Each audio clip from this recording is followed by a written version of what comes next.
Angus Young might be small in size, but when it comes to holding a grudge, the AC/DC icon hits as hard as his Gibson SG. Known worldwide for his schoolboy outfit and lightning-fast riffs, Angus never hesitated to speak openly about the musicians who rubbed him the wrong way. Whether it was ego, pretentiousness, or just plain bad vibes, the man had strong opinions. Today on Legends Uncovered, we break down the 6 musicians Angus Young disliked the most. 1. Led Zeppelin. Few names in rock history shine as brightly as Led Zeppelin. They're viewed as pioneers of heavy rock, masters of thunderous riffs, and creators of some of the most legendary live moments ever recorded. But even giants aren't immune to criticism, especially from Angus. Although he never said he hated Zeppelin, he was brutally honest about what he thought of their live shows. Angus once recalled attending one of their concerts.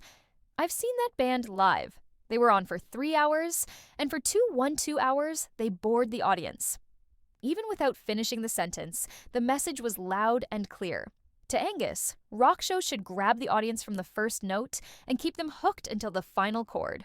Long solos, wandering jams, and theatrical detours, all staples of Zeppelin's stage style, didn't impress him.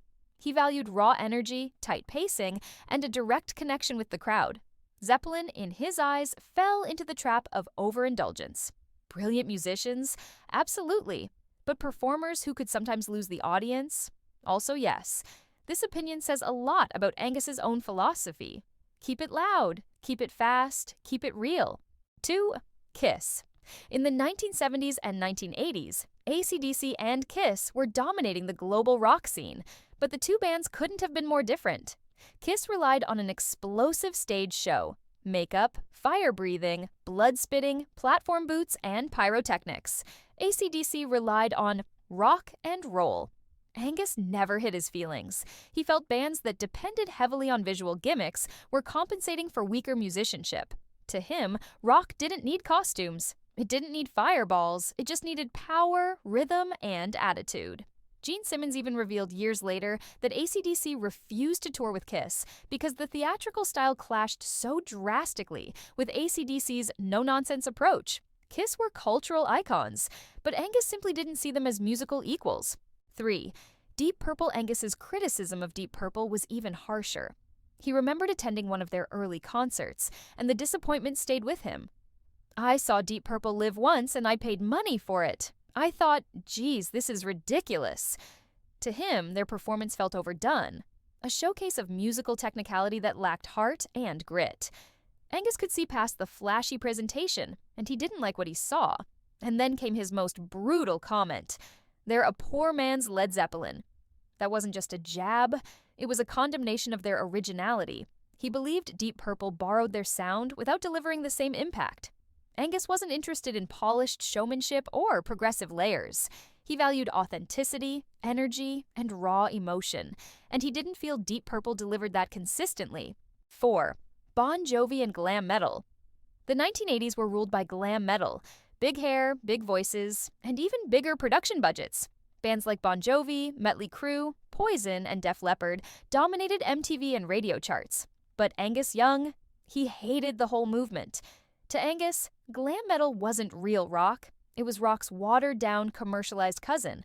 While glam bands created massive hits, Angus felt they did it by prioritizing image over substance. AC/DC focused on raw power, tight riffs, and unfiltered emotion. Glam metal, in his eyes, was all packaging and very little heart. 5. The Rolling Stones.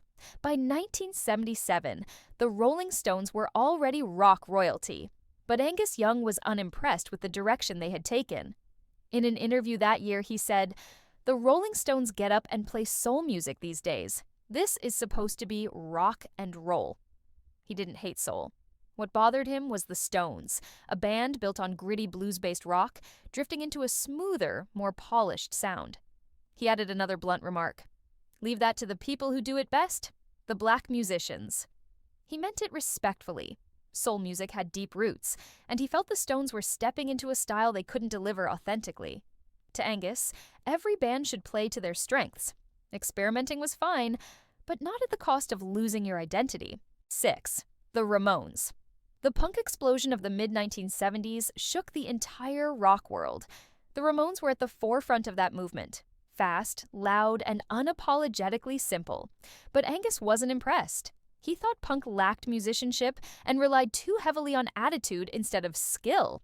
He once said, "I heard one song and it did nothing for me. It felt like my first band when I was 12, which was better."